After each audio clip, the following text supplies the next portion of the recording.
año 1516. Cierto personaje, muy conocido en esa época, que ha cumplido 64 años, decide emigrar. Sería un viaje muy largo y en pleno invierno. Partiendo de la ciudad de Milán, en la región de Lombardía, seguirían a la otra región más al oeste, del Piamonte.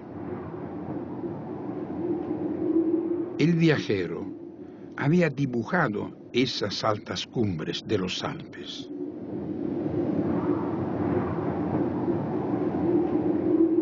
Había elegido esas rocas desnudas como paisajes ideales para sus cuadros.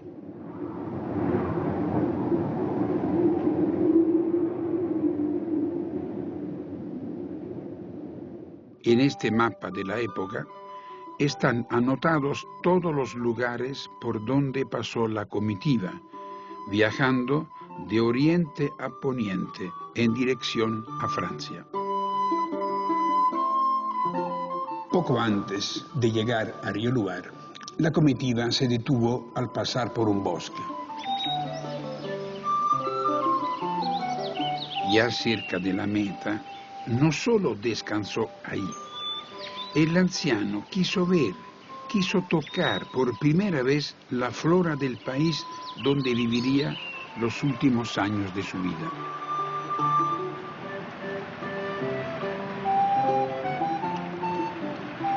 Ese hombre se llama Leonardo da Vinci.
En esta pila fue bautizado Leonardo.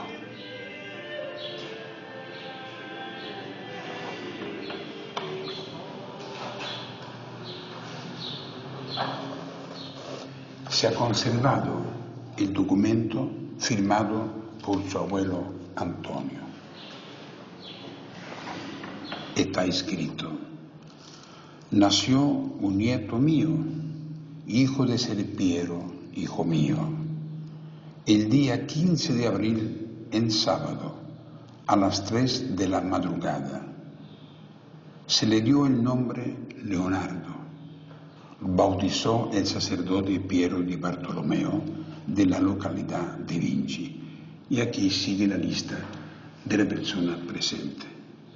Maravilla que en este documento no es nombrada la madre de Leonardo, Caterina, la cual Caterina, el año siguiente del bautismo, en el año 1453, fue casada por Ser Piero a un tal Antonio di Piero dei Buti del Vacca llamado Acatabriga, porque su padre se casó con otra mujer.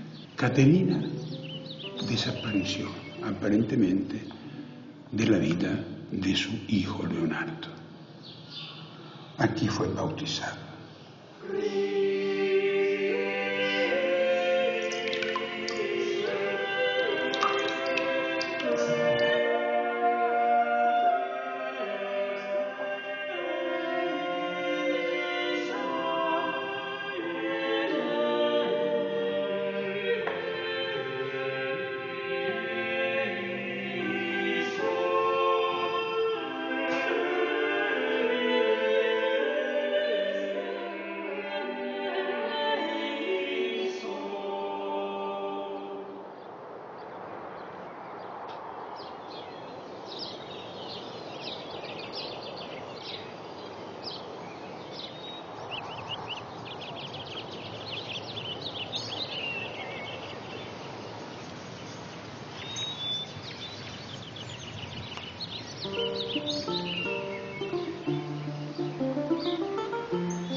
En esta localidad, cerca de Vinci, llamada Anchiano, en el tiempo de Leonardo había varias casas como esta, casa sencilla, donde habitaban temporalmente los vincianos, los abuelos de Leonardo, el padre de Leonardo. Eran todos agricultores, además de notarios.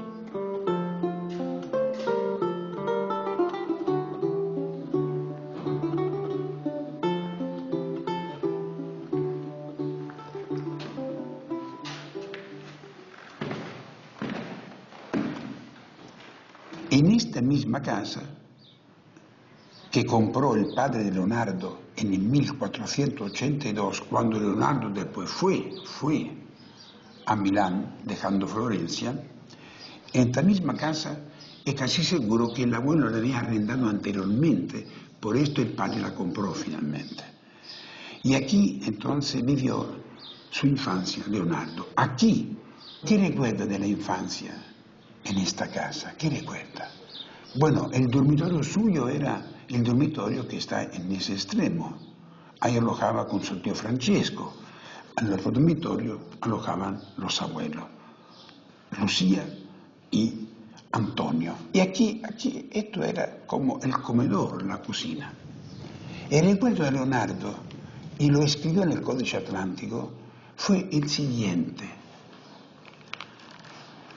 El primer recuerdo de mi infancia es que me parecía estar en una cuna y que se me acercaba un milano, el cual, con la cola, me abría la boca y me golpeaba repetidas veces con la misma en los labios, escrito en el Códice Atlántico. Recuerdo de algo que sucedió, recuerdo de un sueño. Los sueños a veces se confunden con la realidad. Leonardo, que será después el gran investigador del vuelo de las aves, el primer genio que creyó que el hombre podía convertirse también en un pájaro, bueno, este recuerdo influyó en él. También sintió que ese pájaro que insistía en llegar a su rostro, algo le estaba anunciando. ¿Experiencia real? No lo sabemos. Otro recuerdo de su infancia en esta casa no tiene.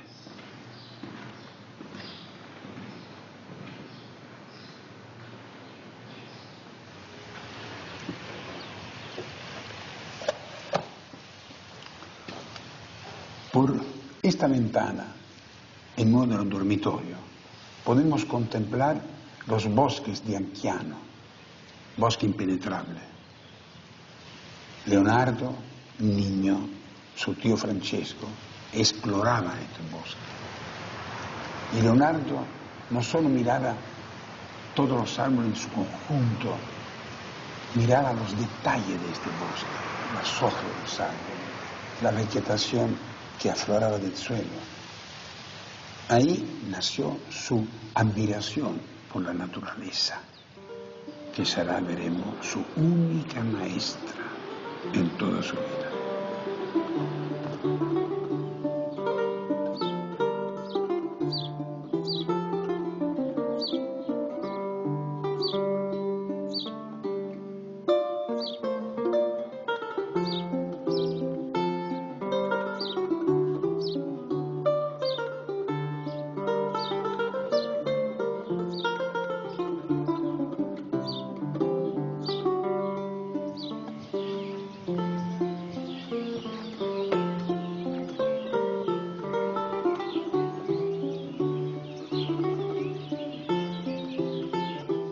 ¿Cómo exploraba Leonardo niño entre los 6 y los 16 o 17 años? ¿Cómo conocía la naturaleza? Bueno, no solamente la miraba, todos miramos y creemos ver. Al leer sus textos y al ver sus dibujos, uno se da cuenta que Leonardo creía que para ver no solamente hay que mirar, hay que tocar, hay que mirar mucho tiempo lo mismo. y después de haberlo entendido con los ojos, comprobar con los dedos en qué consiste su forma concreta.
La madre, Caterina, casada el año siguiente del parto con un hornero de nombre Acatabriga, fue separada muy luego de Leonardo.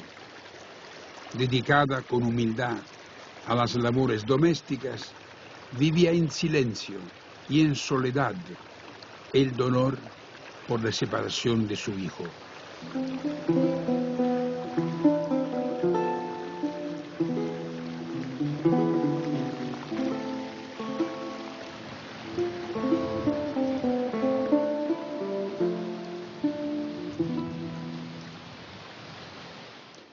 Estoy en el Museo Ideal Leonardo da Vinci de la ciudad de Vinci. Me acompaña el profesor doctor Alessandro Bezzosi, que es el autor único de este maravilloso museo.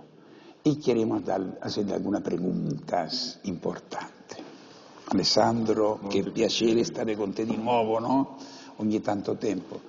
Fra le cose che tu hai pubblicato, alcuni libri tuoi mi hai regalato meravigliosi, c'è come una notizia incredibile che per le orme lasciate digitali di Leonardo in alcuni fogli si è quasi scoperto, si deduce che l'origine di sua madre e quindi sua non è totalmente italiana. Che puoi dirmi su questo punto? Questo è uno dei casi in cui è importante puntualizzare. Per evitare proprio degli equivoci. Allora, da tantissimi anni, il lavoro risale addirittura al 1978, io mi sono appassionato all'idea delle impronte digitali, in particolare di Leonardo, e questo si fondava su un concetto semplicissimo. Leonardo eseguiva le velature nei suoi dipinti non solo col pennello e il colore diluito, ma col polpastrello delle dita. In più lui viveva e lavorava durante tutta la giornata e con i suoi taccuini prendeva appunti mentre viaggiava, mentre mangiava, nelle situazioni più precarie. Così facendo spesso lasciava delle impronte con le mani sporche di qualcosa o semplicemente frenando la macchia d'inchiostro che cadeva sulla pagina. Quindi io ho potuto riscoprire tantissime, centinaia di impronte nei suoi manoscritti che si sono aggiunte a quelle nelle pitture. Ma questa ricerca è corsa in parallelo a quella sulla biografia di Leonardo, oltre che sulla sua opera, e sono arrivato a una conclusione basata su tanti indizi e ragionevoli prove. In pratica niente ci dice che la madre di Leonardo fosse una contadinella di Vinci o una servetta di osteria, ma tutto lascia pensare che fosse una schiava quindi evidentemente proveniente da Oriente. Io non mi sono mai soffermato poi sul dettaglio se fosse araba, ebrea o circassa, perché in realtà manca l'atto finale, il documento, il contratto di acquisto. Ne esistono per altri anni, non esiste per quel 1452 in cui nasceva Leonardo e la Signoria di Firenze emanava una legge per regolamentare la sempre più nutrita presenza delle schiave orientali in Toscana.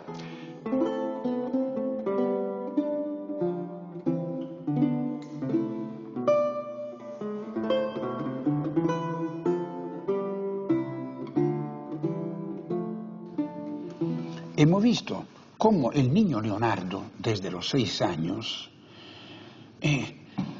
conocía el mundo natural, no solamente mirándolo, sino tocándolo, usando los ojos y los dedos. Pero hay una pregunta que nos viene en la mente. ¿Cuándo empezó a dibujar? Fue algo natural. Él siempre acompañaba a su abuelo, cada día posiblemente. ¿Cuándo? Cuando el abuelo Antonio escribía sus cuentas. Era agricultor, era un comerciante, usando ¿qué cosa? Tinta, pluma y papel. Y el niño descubrió estos 3 útiles. Y fue natural para él que aquella forma que había conocido mirando y palpando y que memorizaba, seguramente le fue como natural usar sin permiso posiblemente de su abuelo esa pluma, esa tinta y ese papel para no describir en palabras lo que había observado, sino copiando, repitiendo estas formas. Así empezó a dibujar y lo recordará varias veces en el futuro.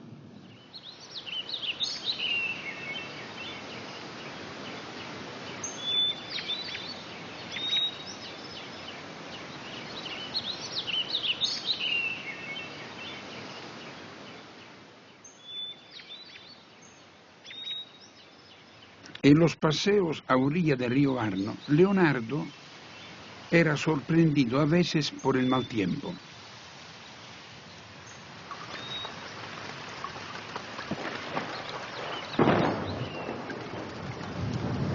Pero le gustaba la lluvia, los truenos, y seguía dibujando y escribiendo bajo cierto puente, al que volverá 30 años después para incluirlo en un cuadro muy famoso.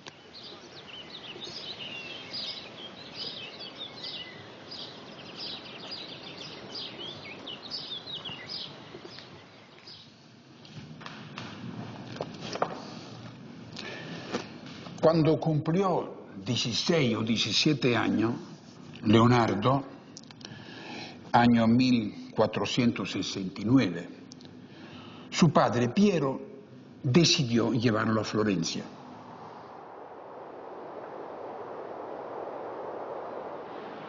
El muchacho se separó de Vinci, caminando solo por los rincones menos frecuentados. Adiós, Castillo de los Guidi. Adiós, Torre de Santa Croce. ¿Lo volverá a ver de nuevo?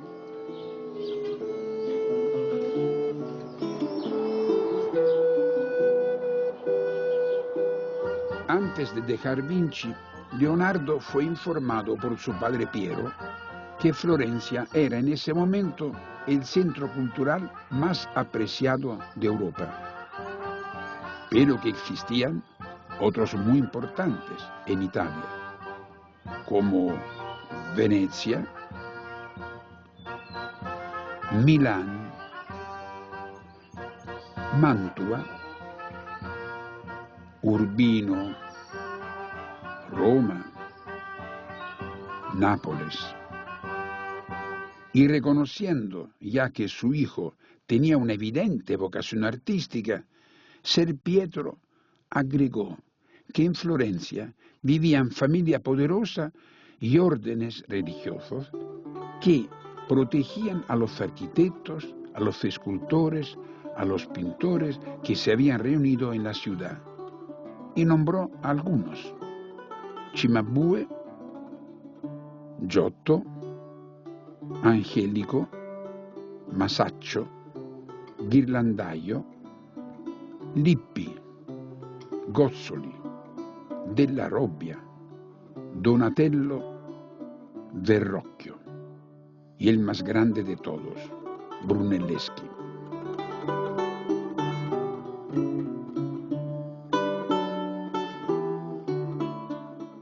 Pero antes el padre le mostró la ciudad de Florencia.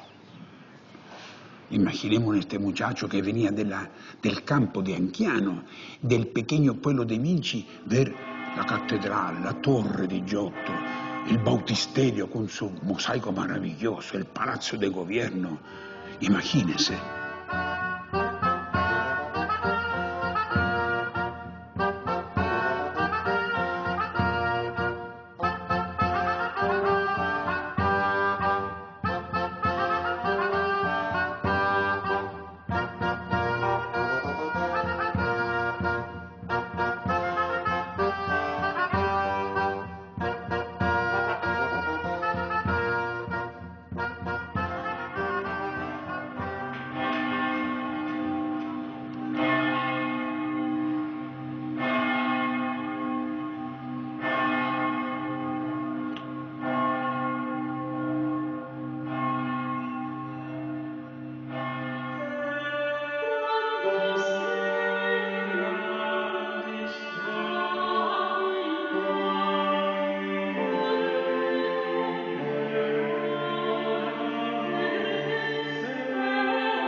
Estos mosaicos, realizados en el siglo XIII, representan la totalidad del misterio cristiano, desde el Dios creador, acompañado por las jerarquías angélicas, hasta los episodios narrados en el Nuevo Testamento.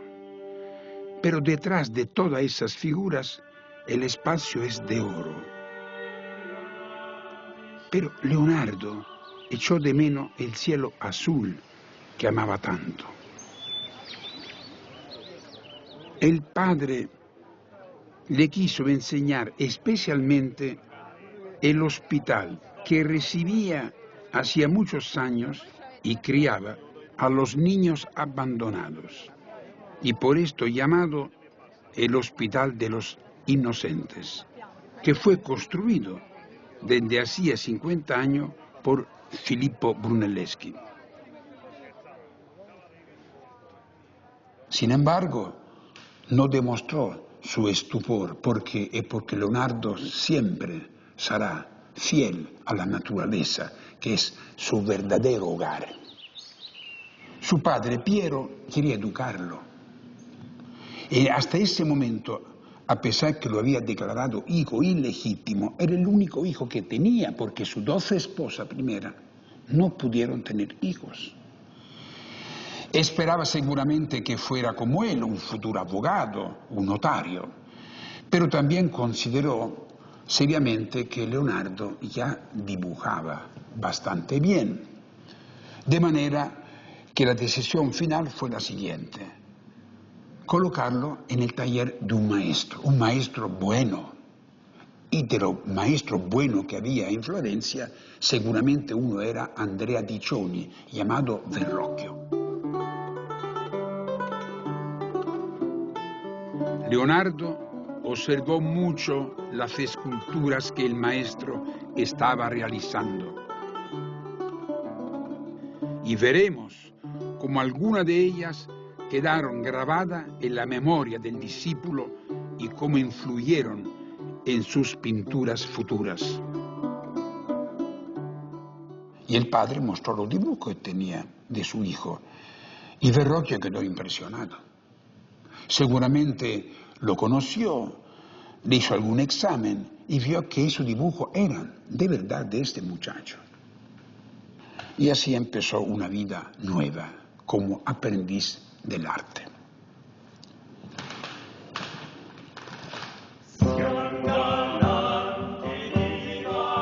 El muchacho se fijó en las pequeñas esculturas, todas diferentes, adheridas en la base de la torre de la catedral.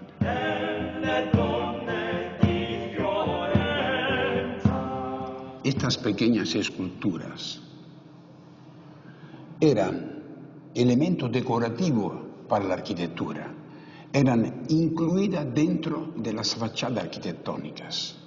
¿Por qué son importantes? Por los temas que representan. La primera de los Pisano y las últimas de Luca della Robbia ilustran las vocaciones humanas. Desde luego el arte, las artes, la pintura, la escultura, la arquitectura, pero también la filosofía, la gramática, la geometría. Entonces, como todas ellas fueron realizadas, algunas poco antes que Leonardo llegara a Florencia, y además cuando él ya estaba en Florencia, seguramente las contempló y se sintió invitado por todas estas vocaciones. ¿Quién sabe? Yo estoy seguro que sí, ¿Quién sabe sintió en sí mismo la capacidad de experimentarlas todas a la vez?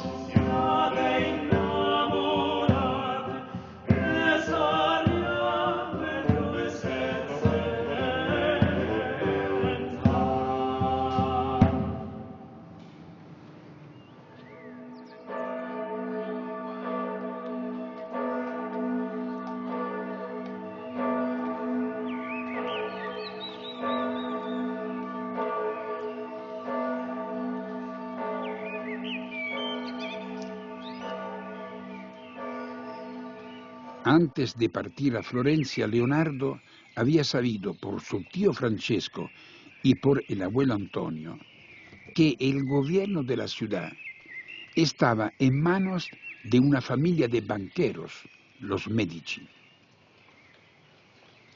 El escudo de la familia Medici contenía esas esferas, que eran el símbolo del dinero, es decir, el símbolo del gremio que reunía a los prestamistas y a los banqueros.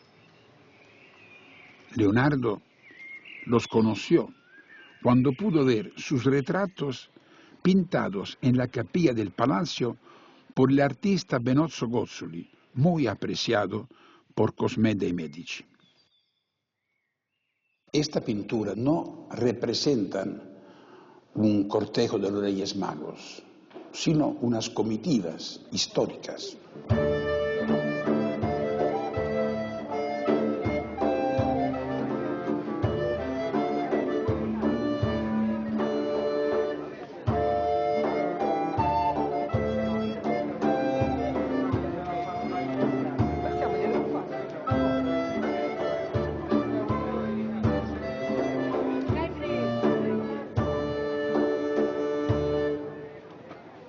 ¿En qué sentido esta pintura puede referirse a Leonardo da Vinci? Para mí hay dos significados que se relacionan con el pensamiento y la vida de Leonardo. Primero, todos estos personajes reales son magníficos en el sentido de la magnificencia física, económica. Todos están vestidos muy bien. Hay una gran variedad de trajes maravillosos. Hay muchos elementos decorativos. Esta magnificencia, precisamente, era buscada en Florencia en el tiempo de Leonardo. Y muchos de estos personajes son aquellos que participaron en el movimiento llamado humanismo. Personas que habían conocido el pensamiento antiguo, griego y romano, memorizaban textos antiguos, lo declamaban y con esto se creía realmente muy sabio. Y respecto a eso, Leonardo escribió algo, observando esta magnificencia, observando estas personas reales. Sé muy bien que, no siendo yo un letrado, a ciertos presuntuosos les parecerá razonable criticarme, diciendo que soy un hombre iletrado. Esta gente sí es ignorante. Va siempre hinchada, pomposa, bien vestida y adornada. Adornada no de sus trabajos, sino de los de otros. Y a mí no me conceden el beneficio de mi propio valor. Pero si me desprecian a mí, que soy inventor, mayor razón se tendrá para criticarlo a ellos, que no son inventores, sino solamente los divulgadores y recitadores de las obras de otros.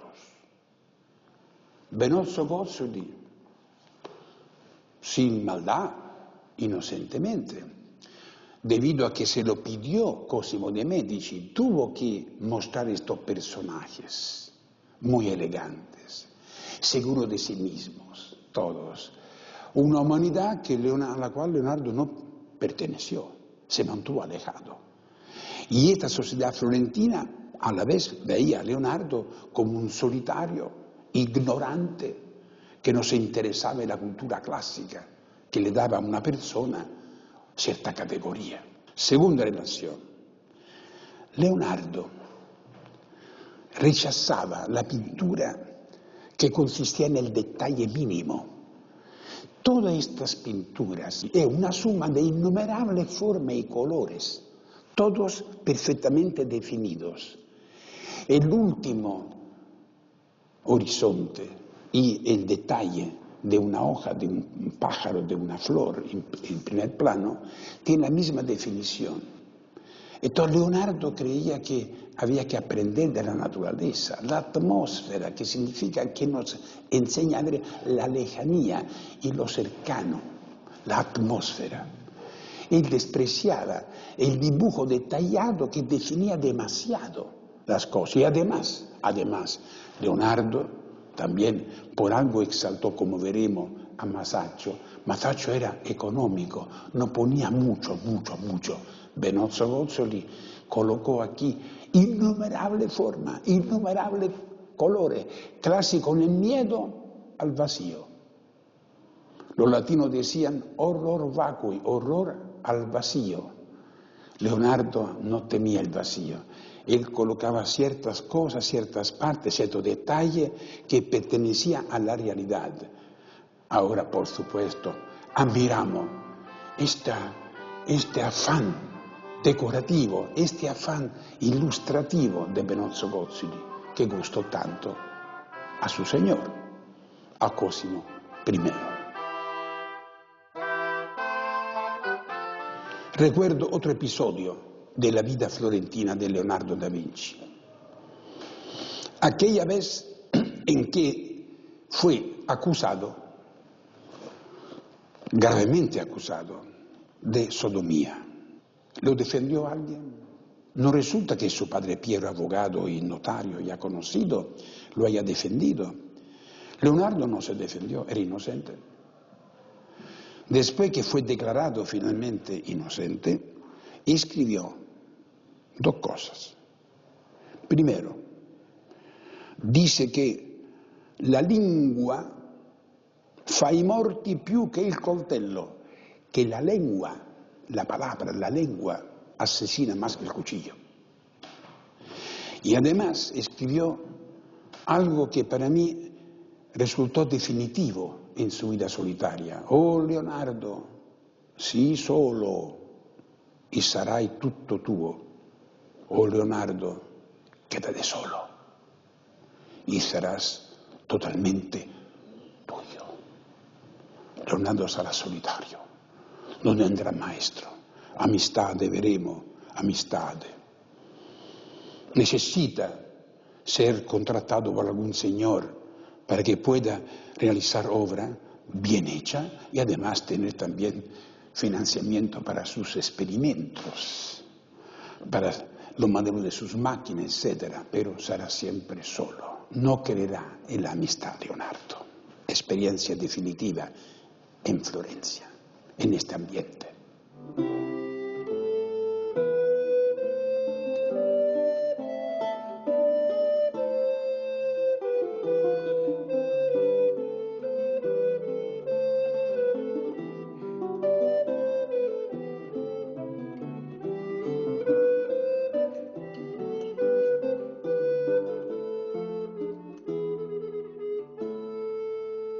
¿Cómo fue esta acusación? Aquí están los documentos. Estas acusaciones eran escritas por cualquier ciudadano de Florencia, escritas en pequeñas cédulas de papel, anónimas, no firmadas, y eran echadas en una caja, o de madera o de piedra, con una ranura. Estas cajas eran llamadas tamburos. Y el acto de acusación de este modo era llamado tamburazione. Bueno, los oficiales nocturnos recogían cada mañana estos papeles, estas cédulas, leían los nombres acusados de sodomía. ¿Cuáles son los acusados? Tanto. Lo tomaban preso. Pero no estaban firmadas. ¿Qué acusación es esta? Bueno, un cronista de la época, un florentino, Fazio degli Uberti, escribió lo siguiente sobre estas acusaciones. La gente común de Florencia no teme hallarse en el tambor y tampoco teme ser encarcelada sin culpa alguna. O sea, reconocían los ciudadanos que esta tamburazione era muy vaga. Había mucha mala intención y cuando lo tomaban preso duraban un poco en el barcello y salían después. Esta es la famosa acusación de sodomía contra Leonardo.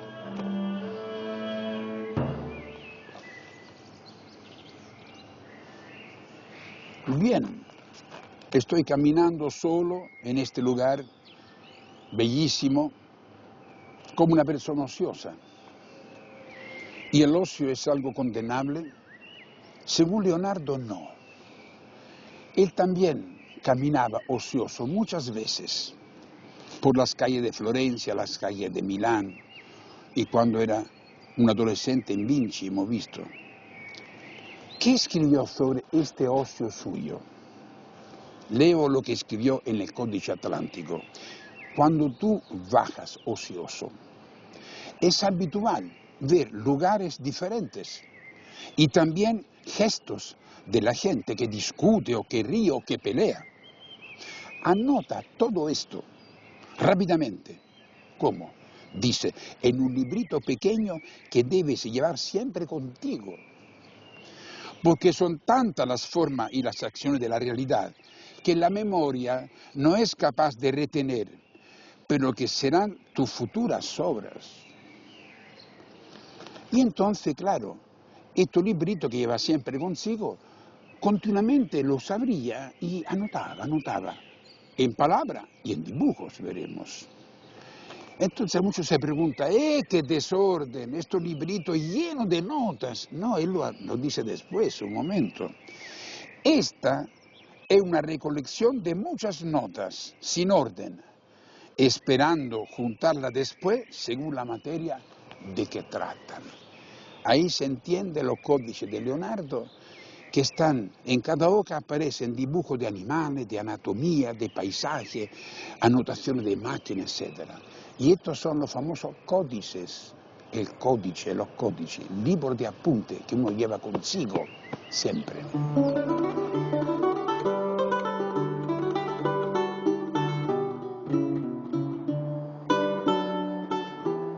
Esta es la iglesia de Santa María del Carmine. Entro en ella para mirar los frescos en la capilla Brancacci, pintados por Masaccio. Leonardo los admiró. ¿Y por qué? Por la falta de detalles decorativos superfluos. Para Masaccio, lo único importante era dar vida a los personajes con los gestos que expresaran sus sentimientos. ¿Y qué escribió Leonardo sobre Masaccio? El pintor encontrará su pintura de poco valor si toma por modelo las pinturas de otros. Pero si se inspira en cosas naturales, sacará buen provecho, como nosotros lo hemos visto en los mejores pintores después de los romanos, que siempre se imitaron el uno al otro de tal forma que su arte fue declinando poco a poco. Después de estos llegó Giotto, el florentino, que habiendo nacido en monte solitario, habitado solamente por cabras y animales semejantes, se inspiró en la naturaleza como modelo de su arte, empezando a dibujar todos los animales que hallaba en su región, y superó después de mucho estudio no solo a los maestros de su tiempo, sino también a los de muchos siglos pasados. Y después de Giotto, el arte volvió a decaer, porque todos imitaban sus pinturas. Fue declinando de siglo en siglo, hasta que Tommaso de Florencia, apodado Masaccio, nos demostró con una obra perfecta, como los que no tomaban por modelo la naturaleza, maestra de los maestros. Ellos trabajaban en vano. Masaccio.